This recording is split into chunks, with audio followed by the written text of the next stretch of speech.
Good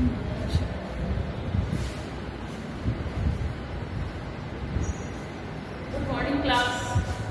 कल हम political science के अंतर्गत अध्याय 1 में भारत की विशेषताएं, भारत के संविधान की जो विशेषताएं थी वो पढ़ रहे थे, जिसमें हमने 16 विशेषताओं का वर्णन किया था और उसके बारे में समझा था।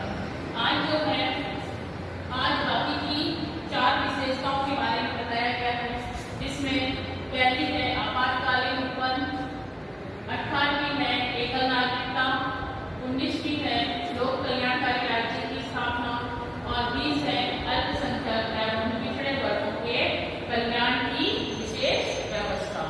तो देखिए, एक एक करके हम इन चारों विशेषताओं को पढ़ेंगे, जिसको पढ़ने के बाद हमारी जो भारतीय संविधान की विशेषताएं हैं वो संपूर्ण रूप से खत्म हो जाएंगे।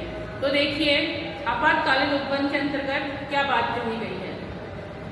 ये जो है संविधान के भाग 18 से 18 में आपातकालीन उपबंधों का स्पष्ट रूप से वर्णन किया गया है। भारतीय संविधान के अंतर्गत टोटल 22 भाग हैं, जिसमें से भाग 18 जो है वह आपातकालीन उपबंध के बारे में वर्णन करता है। इसके अंतर्गत 3 अनुच्छेदों का बारे में बताया गया है। इसका वर्णन जो है वह है भाग 18 में। और आपातकाल की जो परिस्थितियां हैं वो 3 प्रकार की परिस्थितियां होती हैं। 3 परिस्थितियों में आपातकाल जो है वह लगता है। 3 परिस्थिति में पहला होता है अनुच्छेद 352, दूसरा है 356 और तीसरा है 360। ये क्या है भाई? आपातकालीन अनुच्छेद है। क्या है? आपातकालीन अनुच्छेद।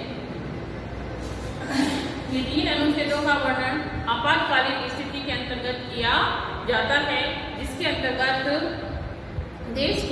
देश की व्यवस्था को सुचारू रूप से बनाए रखने के लिए किया जाता है।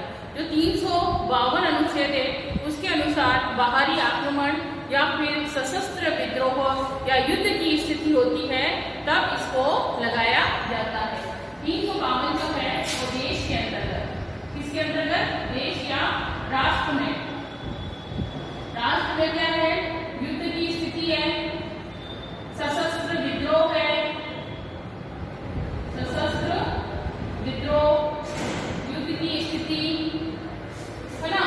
इन परिस्थितियों को ध्यान में रखते हुए 352 अनुच्छेद के द्वारा संपूर्ण राष्ट्र के अंतर्गत क्या लगाया जाता है? आपातकाल लगाया जाता है। और जो 356 अनुच्छेद है ये किसमें लगता है भाई? 356 जो अनुच्छेद है वह राज्यों में लगता है। किसमें लगता है?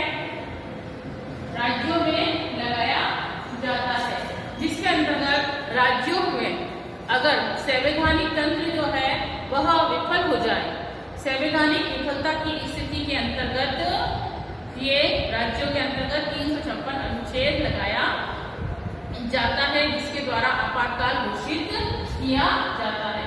राज्य जो है वो सुचारू रूप से कार्य नहीं कर पाता, संविधान के अनुसार कार्य करने में उसे कुछ परेशानियां आती हैं, तब 356 अनुच्छेद को यूज में लेकर आपातकाल की स्थिति घोषित कर दी जाती है। अब जो 360 अनुच्छेद है ये कौन सा अनुच्छेद है?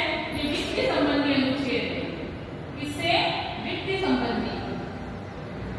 वित्त संबंधी से तात्पर्य कभी भी देश के अंतर्गत पैसों के संबंध में समस्या आती है, देश की अर्थव्यवस्था जो है वो पूर्ण रूप से नीचे गिर जाती है और देश की स्थिति को चलाने के लिए, सुचारू रूप से चलाने के लिए देश को क्या करना पड़ता है? दूसरे देशों पर निर्भर होना पड़ता है। जो भारत का विश्व का सबसे बड़ा बैंक है उससे क्या लेना पड़ता है? लोन लेना पड़ता है। परंतु अभी तक ऐसी स्थिति नहीं आई है कि अनुच्छेद 360 का यूज किया जाए। तो वित्तीय संकट उत्पन्न होने पर 360 अनुच्छेद का उपयोग कर देश में क्या लगाया जा सकता है? आपातकाल की स्थिति लगाई जा सकती है।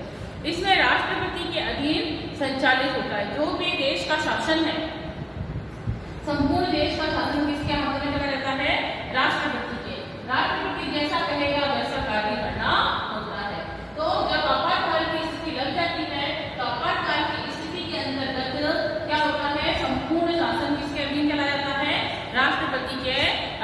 संचालित होता है। तो ये है आपातकाल उपबंध। इसके अंतर्गत 3 प्रकार के अनुच्छेद बताए गए हैं। इसका वर्णन जो है भाग 18 के अंतर्गत है। 3 परिस्थितियों में लगाया जाता है। 352 के द्वारा संपूर्ण राष्ट्र में युद्ध की स्थिति हो जाने पर या फिर बाहरी आक्रमण, कोई दूसरा देश जो है वह भारत पर बाहरी आक्रमण कर दे या फिर सशस्त्र विद्रोह हो जाए, ऐसी स्थिति के अंतर्गत संपूर्ण देश के अंतर्गत 352 अनुच्छेद के अंतर्गत आपातकाल की परिस्थितियों का वर्णन किया गया है। फिर 352 356 जो अनुच्छेद है वह किसी भी राज्य में, जरूरी नहीं सभी राज्यों में एक साथ लगे, किसी एक राज्य की स्थिति जो है जहां पर संवैधानिक तंत्र के अकॉर्डिंग कार्य करना क्या हो गया है, मुश्किल हो गया है, संविधान जो है विफल हो रहा है, उस स्थिति में कोई भी राज्य जो है 356 अनुच्छेद के द्वारा क्या लगा सकता है, राष्ट्रपति शासन लागू कर सकता है। और 360 जो अनुच्छेद है उसके अंतर्गत वित्तीय संबंधी बात कही गई है कि देश की अर्थव्यवस्था पूरी संकट में चले जाने पर वित्तीय संबंधी आपातकाल लगाया जाता है, जो कि भारत के अंतर्गत अभी तक एक बार भी नहीं एकल नागरिकता। एकल नागरिकता क्या है भाई? भारतीय संविधान जो है उसके द्वारा संघात्मक शासन की व्यवस्था की गई है कि हमारे देश की व्यवस्था कैसी है, संघात्मक है, ना कि एकात्मक। तो इसको ध्यान में रखते हुए सामान्यतः संघ राज्य के नागरिकों को दोहरी नागरिकता प्रदान होनी चाहिए, कि दोहरी नागरिकता यानी संघ की अलग से और राज्य की अलग से, प्रथम संघ की नागरिकता और द्वितीय राज्य के नागरिक की नागरिकता, कि वह देश का नागरिक है, वो तो हो गई एक नागरिकता, और दूसरी जो है वह राज्य की नागरिकता। तो ये क्या कहलाती है, दोहरी नागरिकता। लेकिन भारतीय संविधान निर्माताओं का विचार था कि दोहरी नागरिकता भारत की एकता को बनाए रखने में क्या हो सकती है, बाधक हो सकती है, बाधा उत्पन्न कर सकती है। इसीलिए सभी भारतीय संविधान निर्माताओं ने क्या करा, इन निर्माताओं द्वारा संविधान में संघ राज्यों की स्थापना करते हुए एकल नागरिकता को अपनाया गया है, कि संघीय व्यवस्था को ध्यान में रखते हुए संघ राज्य की स्थापना की, और संघ राज्य की स्थापना करते हुए संपूर्ण देश में एकल नागरिकता का प्रावधान अपनाया गया है। तो हमारे भारत में कैसी नागरिकता है, एकल नागरिकता दी गई है। नेक्स्ट जो है वह है लोक कल्याणकारी राज्य की स्थापना का आदर्श, कि जो हमारा देश है और देश के अंतर्गत जो संविधान बनाया गया है, संविधान के जो नीति निर्देशक तत्वों में ये स्पष्ट किया गया है कि संविधान निर्माताओं द्वारा संविधान के माध्यम से क्या कहा गया है, लोक कल्याणकारी राज्य की स्थापना की बात की गई है। नीति निर्देशक तत्वों के अंतर्गत राज्य की स्थापना के लिए ज्यादा से ज्यादा लोक कल्याणकारी योजनाएं बनाई जाएं और उन्हें संपूर्ण देश के अंतर्गत लागू किया जाए। इसी के लिए संविधान निर्माताओं ने लोक कल्याणकारी राज्य की स्थापना का आदर्श क्या करा है, सुनिश्चित किया है। इसके लिए उन्होंने क्या किया, केंद्र और राज्य सरकारें क्या करेंगी, नागरिकों को, केंद्र और राज्य सरकारों का ये कार्य होगा कि वह नागरिकों के लिए अच्छी योजनाएं बनाएं, कल्याणकारी योजनाएं बनाएं, जिससे देश का विकास हो सके, देश के नागरिकों का विकास हो सके। इसके लिए आवश्यक है कि वह पौष्टिक भोजन है, आवास है, वस्त्र है, शिक्षा है, स्वास्थ्य है, ऐसी सुविधाएं देश के नागरिकों को उपलब्ध कराए, जिससे नागरिकों का जीवन स्तर क्या हो सके, ऊंचा उठ सके। और जहां तक संभव हो, साथ ही साथ ये बात भी ध्यान में रखनी है कि आर्थिक समानता की भी स्थापना की जाए, जिससे देश का क्या होगा भाई, कल्याण होगा। केंद्र और राज्य सरकारें संविधान में दिए गए लक्ष्यों को प्राप्त करने के लिए प्रयत्नशील है, कि संविधान के अंतर्गत जो लक्ष्य बताए गए हैं, इसके लिए आवश्यक है कि संघ सरकार और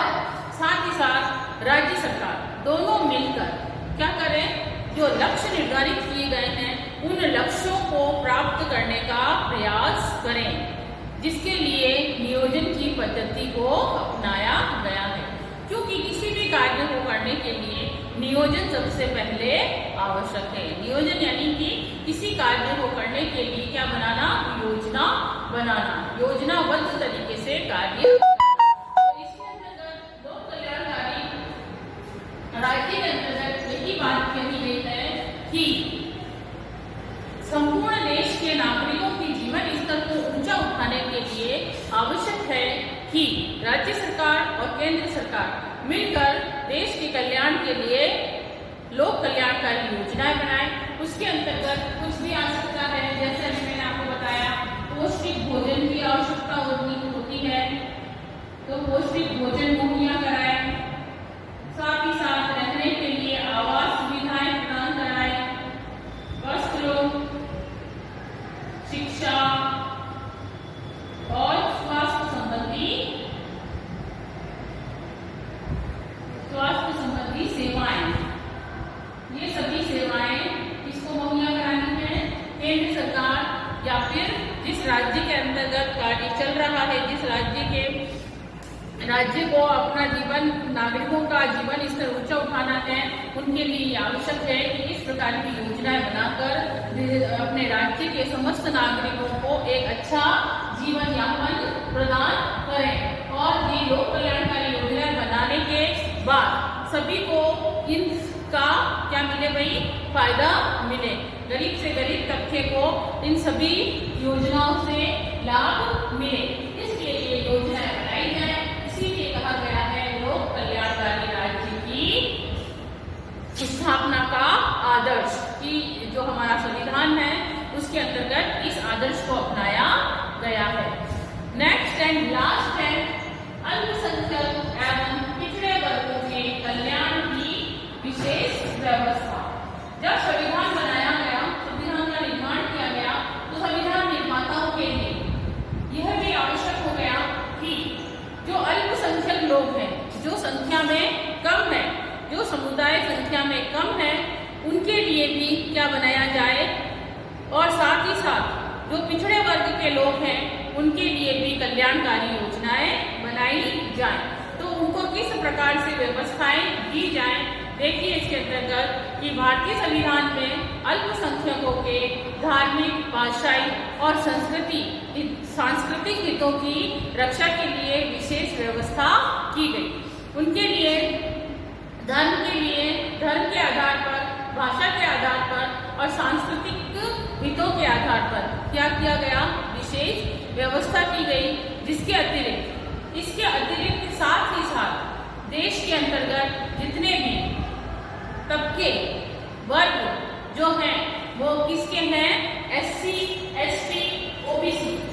कौन से तबके के व्यक्ति, SC, ST और OBC। क्या मतलब है, अनुसूचित जाति, अनुसूचित जनजाति और अन्य पिछड़ा वर्ग।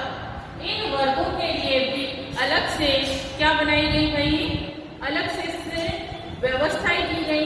इसके अंतर्गत इसके जो अनुसूचित जातियां हैं, जनजाति क्षेत्र है, इन क्षेत्रों के नागरिकों को क्या दी जाए, विशेष सुविधाएं दी जाए।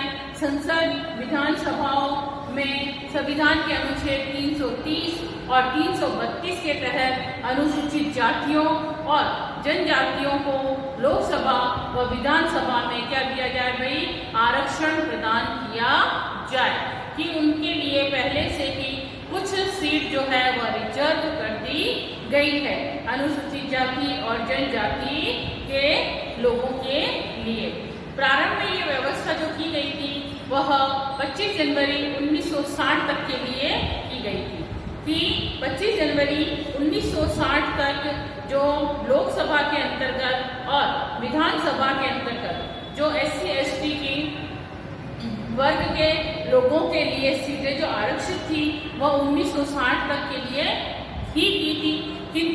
किंतु बाद में इसमें क्या कर दिया गया भाई, इसमें संविधान संशोधन किया गया और इसकी जो समय सीमा है उसे बढ़ाया गया। तो इसके अंतर्गत 95 कौन सा संविधान संशोधन किया गया,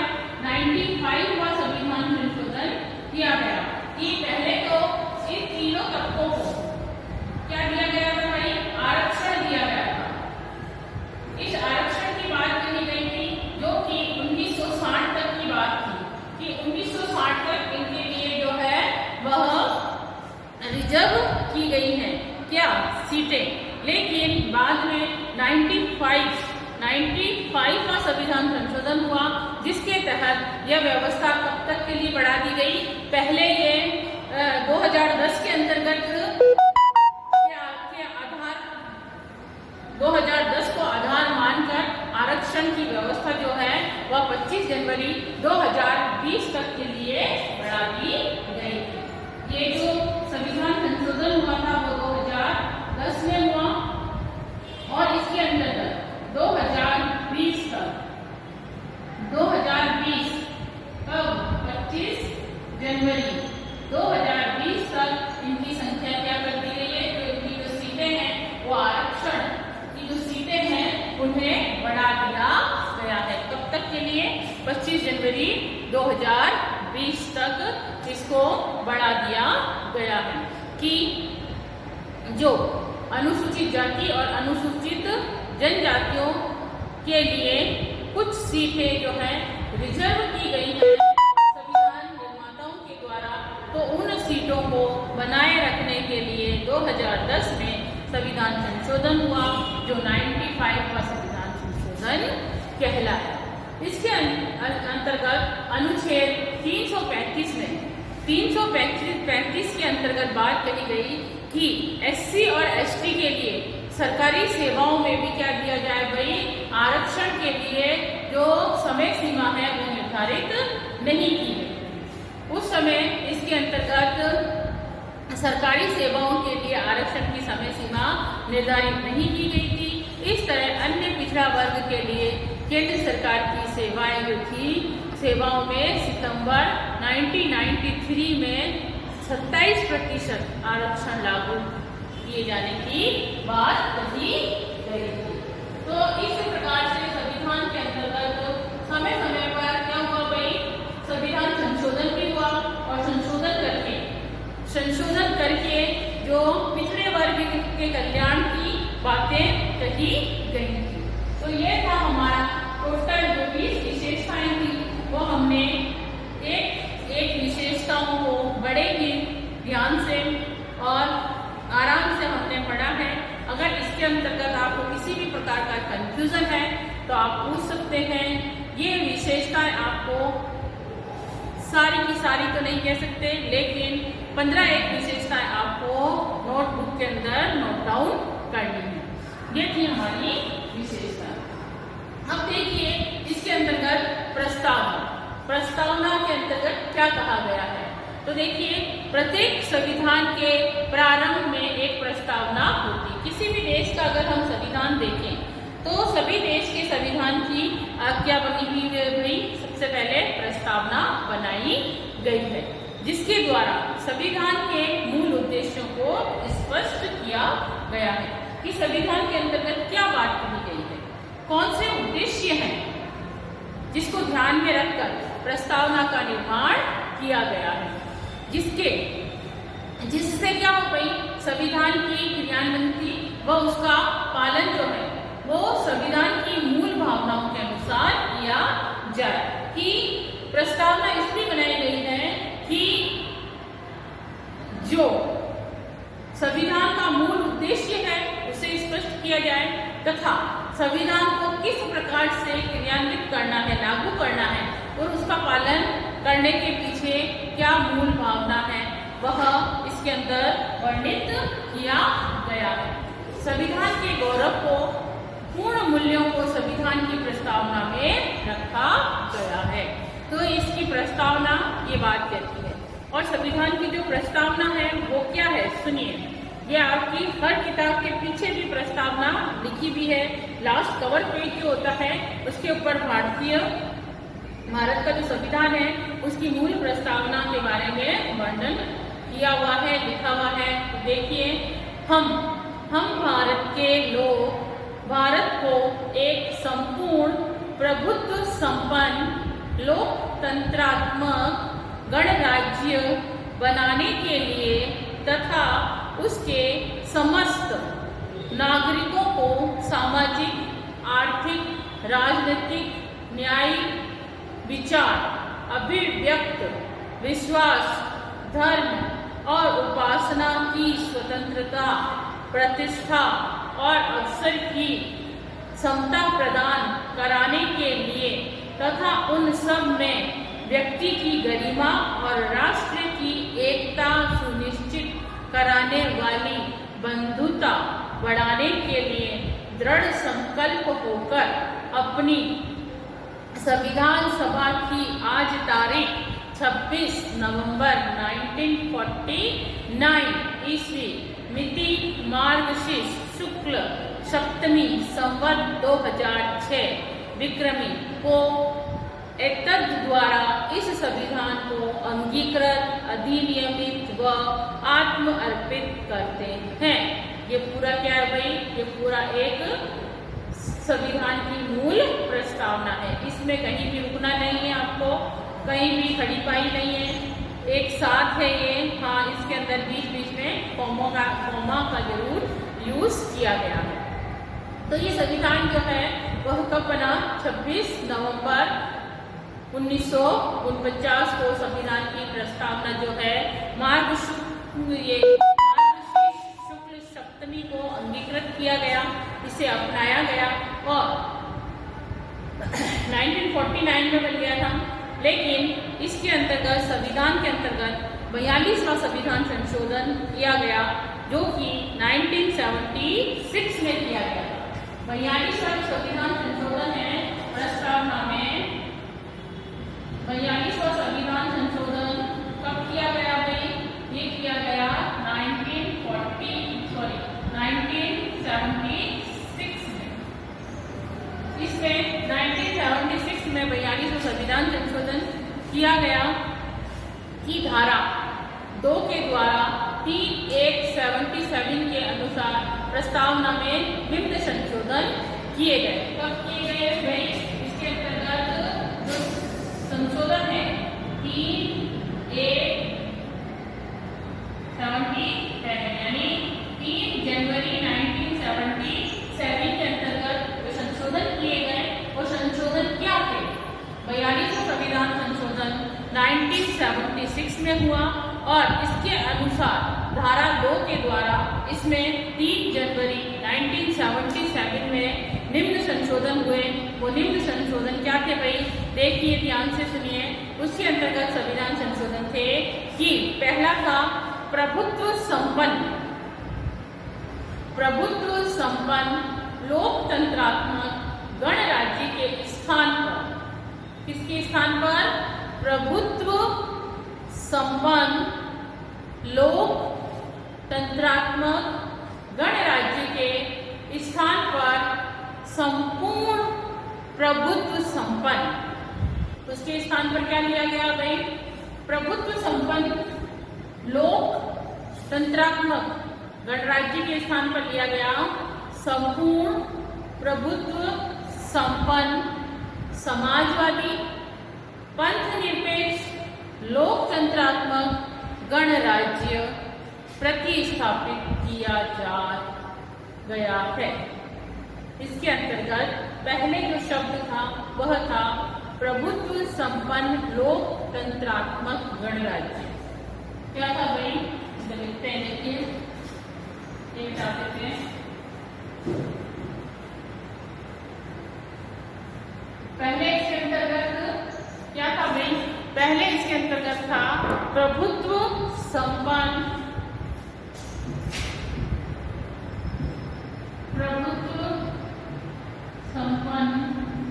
लोक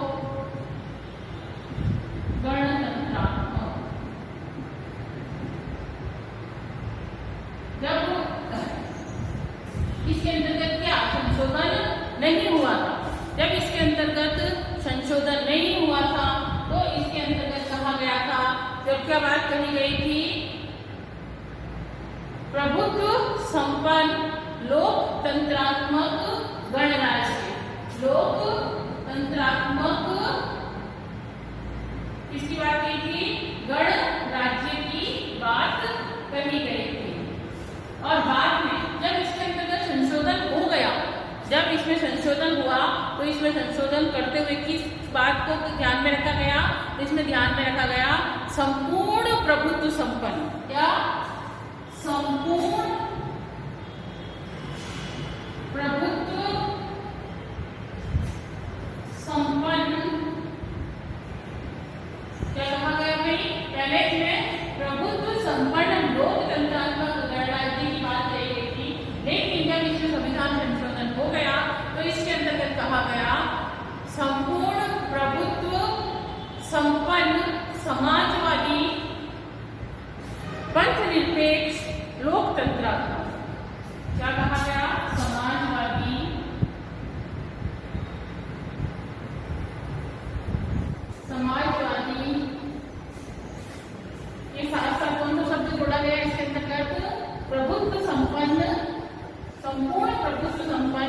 समाजवादी, पंथनिरपेक्षवादी,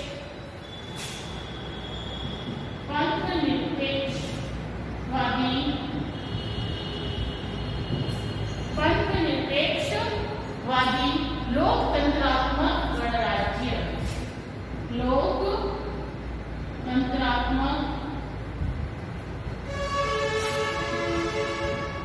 गणराज्य। इससे पहले क्या था भाई? प्रभुत्व संपन्न लोकतंत्रात्मक गणराज्य था। अब इसमें क्या जोड़ा गया भाई? इसमें जोड़ा गया समाजवादी और पंथनिरपेक्षवादी शब्द जोड़कर इसकी वापसी से इसे क्या किया गया?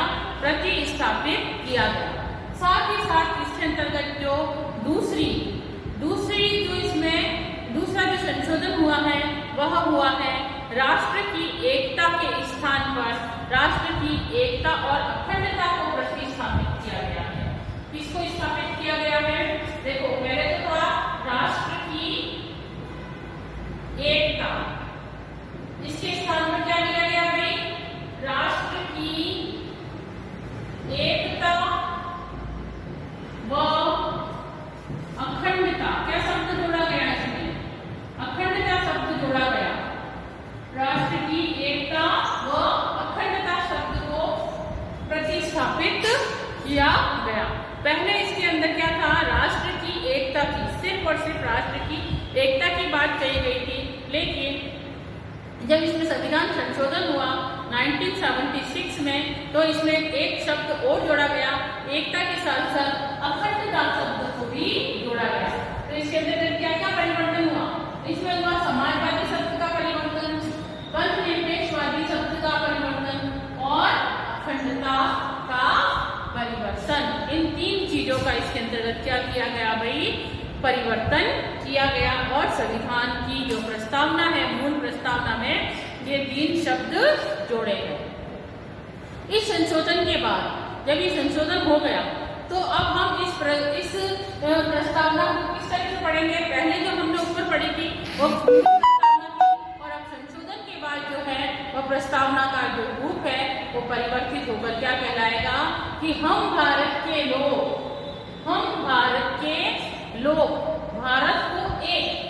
भारत को एक संपूर्ण प्रभुत्व संपन्न, भारत को एक क्या? संपूर्ण प्रभुत्व संपन्न समाजवादी, पंथनिरपेक्ष, लोकतंत्रात्मक गणराज्य बनाने के लिए तथा उसके समस्त नागरिकों के सामाजिक, आर्थिक और राजनीतिक न्याय, विचार, अभिव्यक्ति, विश्वास, धर्म और उपासना की स्वतंत्रता, प्रतिष्ठा और अवसरों की समानता प्राप्त करने के लिए तथा उन सब में व्यक्ति की गरिमा तथा राष्ट्र की एकता व अखंडता, व्यक्ति की क्या भाई? संपूर्ण राष्ट्र के इसके अंतर्गत जो व्यक्ति की गरिमा को बनाए रखना, साथ ही साथ राष्ट्र की एकता व अखंडता। एकता के साथ कौन सा शब्द जोड़ लिया गया भाई? अखंडता सुनिश्चित करने वाली बंधुता बढ़ाने के लिए क्या है? दृढ़ संकल्प होकर अपनी इस संविधान सभा में आज तारीख 26 नवंबर 1949 मिति मार्गशीर्ष शुक्ल सप्तमी संवत 2006 विक्रमी को एदत द्वारा इस संविधान को क्या कर रहा है भाई? अंगीकृत, अधिनियमित और आत्म अर्पित करते हैं। तो इस प्रकार से इन शब्दों को जोड़कर, पहले ये शब्द संविधान की प्रस्तावना में नहीं थे, मूल प्रस्तावना कुछ और थी, फिर इसके अंतर्गत क्या हुआ भाई? इसके अंतर्गत 42वां संविधान संशोधन किया गया। इस 42वें संविधान संशोधन को 1976 में किया गया, जो कि 3 जनवरी 77 में इसकी 2 धाराओं में परिवर्तन हुआ, और इसकी धारा में परिवर्तन होकर क्या लिखा गया? प्रभुत्व संपन्न लोकतंत्र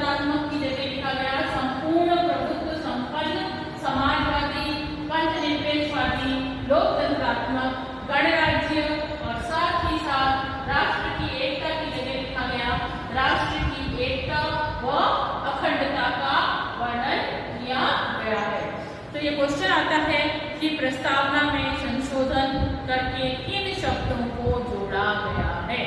तो किन शब्दों को जोड़ा गया भाई?